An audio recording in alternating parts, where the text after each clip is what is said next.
Halo Sobat Disi, kembali lagi bersama saya Diki Prastia.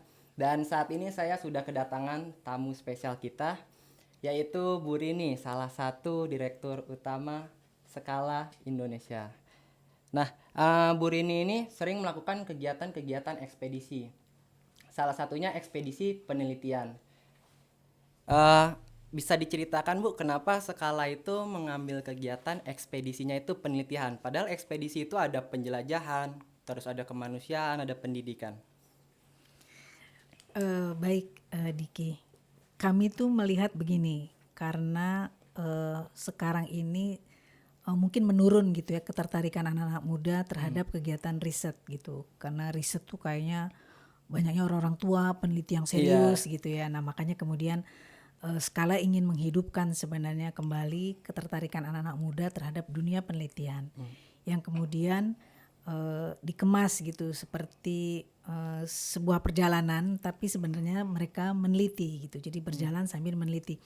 Karena di masa lalu itu banyak sebenarnya ilmuwan Belanda itu juga melakukan hal yang sama gitu ya, melakukan ekspedisi di beberapa wilayah-wilayah penting sebenarnya di Indonesia. Nah, mungkin terinspirasi dari itu ya kemudian Skala mendorong gitu ya, mendorong dan mencari peluang kegiatan tersebut gitu ya untuk sebenarnya pingin melahirkan anak-anak muda yang mulai mempunyai daya kritis sebenarnya dengan lingkungan setempat. Nah, melalui ekspedisi inilah kemudian kita kembangkan gitu. Nah, ekspedisi pertama mungkin ya yang Iya. perlu saya ceritakan, karena ekspedisi pertama yang dilakukan Skala itu selain pertama tapi juga merupakan catatan sejarah gitu buat kami dan juga mudah-mudahan juga buat Indonesia gitu, karena pada saat kami melakukan riset di Sulawesi Tengah itu kita mulai tahun 2017 sampai 2018 itu jadi 2 kali melakukan perjalanan. Tim kami baru selesai, peristiwanya sudah terjadi. Peristiwanya kemudian terjadi. Jadi Agustus kami selesai, kemudian di September peristiwa tersebut terjadi. Walaupun hasil riset itu sudah kami berikan kepada gubernur gitu ya untuk diterima gitu. Bahkan kami setengah memaksa gubernur untuk mengikuti arahan dari kami gitu agar kesiapsiagaan perlu dibangun nih. Dulu kami ya mungkin gato-gato aja ya. Bukan gato-gato, tapi dari hasil riset memang menunjukkan ini bakal terjadi lagi nih di tahun ini. Tapi kami menyebutnya November waktu itu, bukan September. Gitu. Tapi tetap gubernur nggak mau gitu ya. Walaupun kami tawarkan diri secara pro bono, Bapak nggak usah bayar kami gitu. Waktu itu gubernurnya adalah Pak Longki gitu ya. Tapi tetap dia menolak. Nah, kemudian kejadian, maka hasil riset kami menjadi ketemu gitu. Artinya Iya. ketemu wadahnya gitu. Di sana akhirnya hasil riset kami dibahas di mana-mana, termasuk juga menjadi bahan rujukan dari Bappenas, bahwa memang kelihatannya kegiatan ekspedisi ini menjadi salah satu pembuka dan juga awal sebenarnya kita lebih aware gitu ya terhadap sesar-sesar aktif di Indonesia. Nah, dari situ kemudian kita mulai kayaknya nih kegiatan ini harus menjadi kegiatan yang harus rutin gitu ya dibuat gitu supaya keinginan anak-anak muda untuk melakukan riset-riset secara serius, terutama yang mempunyai latar belakang berbeda, Iya. karena memang dalam ekspedisi ini kami melibatkan anak-anak muda dari berbagai macam pengetahuan, nggak hanya geologi tapi ada antropologi, ada sejarah gitu ya, karena sebenarnya satu dengan yang lain juga punya keterkaitan begitu. Boleh diceritain nggak Bu sedikit terkait temuan-temuan yang menarik ataupun temuan yang menjadi itu punya nilai besar gitu? Dan apakah perjalanan ini dilakukan secara individual ataupun berkolaborasi dengan yang lainnya gitu Bu? Ya. Kalau ya saya jawab yang kedua dulu ya. Iya. Yang kedua itu tentu skala nggak bisa kerja sendiri ya. Kami selalu berkolaborasi dengan berbagai macam organisasi. Ada IAGI gitu, waktu itu IAGI banyak sekali mendukung kami gitu, mensupport kami gitu. Walaupun tidak dalam bentuk biaya tapi dalam bentuk expert, mereka sangat mendukung. Kemudian juga kelompok-kelompok mahasiswa itu juga banyak, kayak UIN Ranita juga itu Iya. juga banyak mendukung kami gitu ya. Terus APAT juga bagian dari ekspedisi kami yang pertama bahkan gitu ya, mendukung kegiatan ini. Jadi memang selalu berkolaborasi gitu ya. Nah, kalau temuan yang menarik gitu ya di kami terutama di Sulawesi Tengah itu, saya sangat terkagum-kagum sebenarnya dengan ini dengan masyarakat lokal, Iya. gitu ya.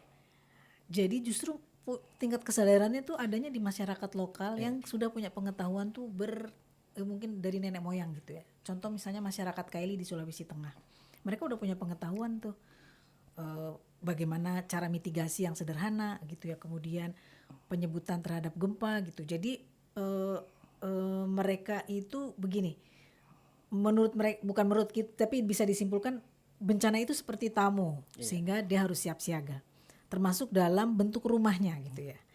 Dalam bentuk rumahnya saja dia menghitung mana yang harus hadap barat, misalnya diikat gitu ya, mana yang hadap barat, mana yang hadap utara, supaya ketika si sesar bergoyang tuh dia hanya begini aja, tidak merubuhkan rumahnya gitu. Nah itu kan pengetahuan sebenarnya yang perlu digali gitu ya. Mungkin ahli insinyur-insinyur sipil nih perlu belajar juga dari mereka. Itu kemudian juga masyarakat Kaili juga punya pengetahuan tentang bagaimana asal mulanya Palu gitu ya. Kan Palu tuh dari nama Tapalui. Tapalu tuh dasar laut yang terangkat ke atas gitu ya. Mereka punya prinsip begini waktu kami wawancara tuh. Cukuplah kau 10 hari saja ke Palu. Setelah itu kau naik ke atas bukit gitu ya. Karena dulu Palu itu adalah laut gitu, pusat laut. Nah, jadi pengetahuan itu kan sebenarnya kalau di masa sekarang mungkin apa sih sesuatu yang nggak mungkin. Padahal pada saat kemarin kejadian peristiwa kita baru tahu gitu ya bahwa orang-orang Kaili itu meninggalkan jejak-jejak sejarah yang nyata gitu, bahkan di Palu dengan penamaan wilayah dan lain-lain.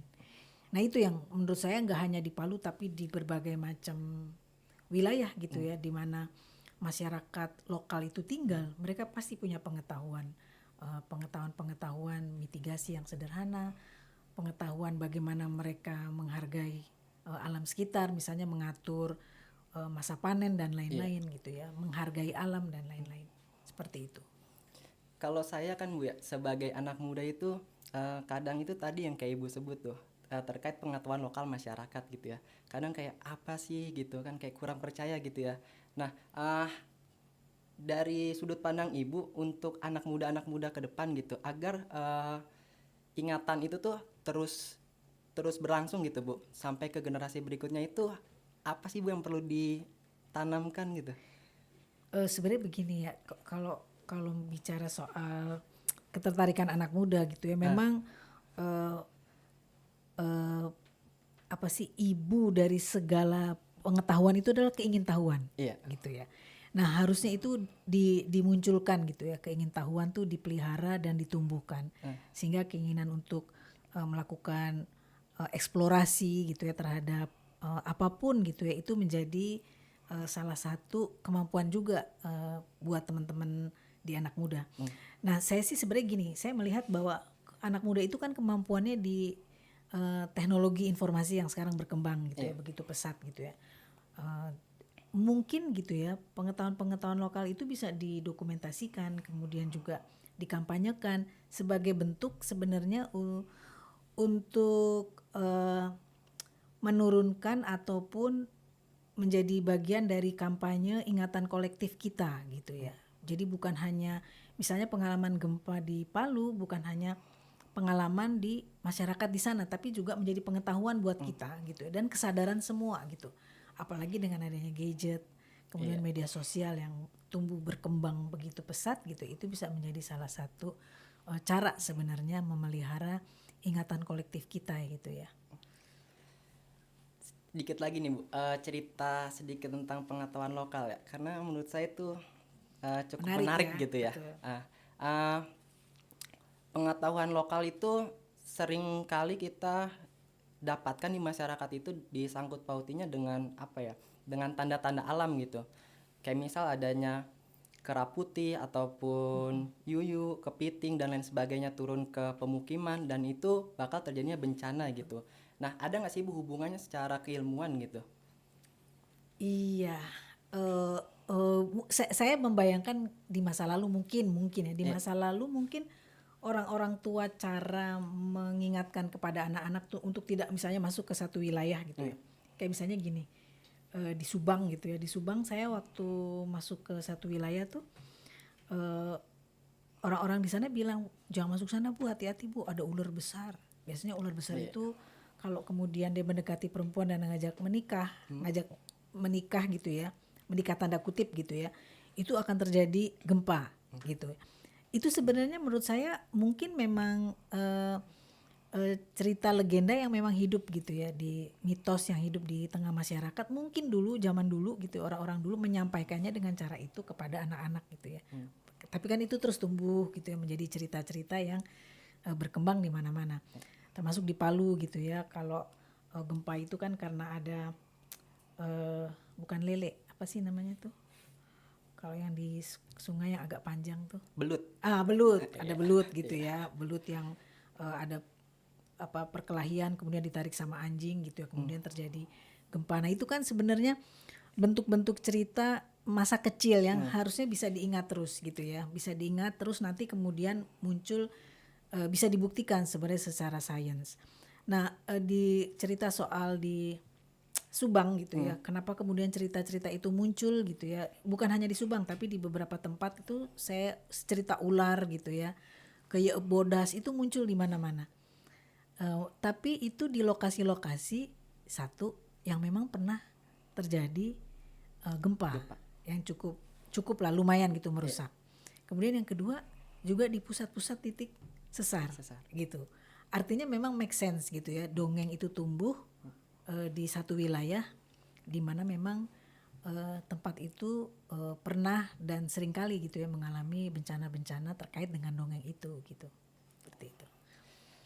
Oke, terima kasih banyak ya atas penjelasan ceritanya yang cukup menarik gitu.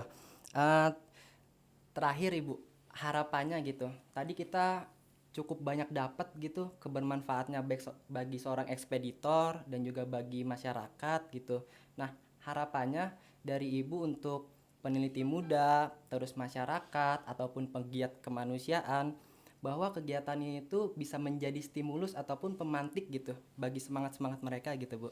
Iya, saya sih berharap sebenarnya ekspedisi ini bukan hanya dilakukan oleh Skala gitu ya, tapi teman-teman lain juga punya inisiatif-inisiatif baru melakukan ekspedisi, karena sumber kekayaannya Indonesia tuh sangat berlimpah gitu, yang perlu dieksplor, kemudian dicatatkan gitu ya, kemudian didokumentasikan, termasuk juga pengetahuan lokal, kuliner lokal misalnya, atau kain-kain lokal itu juga menjadi sangat menarik, karena segala sesuatu itu ternyata ada kaitan, ada cerita gitu ya di balik sebuah pengetahuan yang ada gitu, ada catatan sejarah kenapa kemudian itu muncul.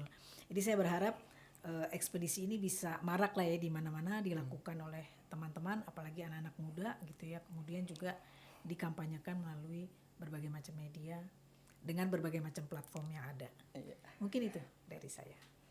Oke, kurang lebihnya seperti itu ya Sobat DC. Kita dapat banyak hal yang menarik gitu dari Bu Rini, dari pengalamannya, terus ceritanya, turun lapangannya, dan juga kebermanfaatannya untuk masyarakat gitu. Saya Diki Prastia, kurang lebihnya mohon maaf, dan akan saya tutup. Wassalam.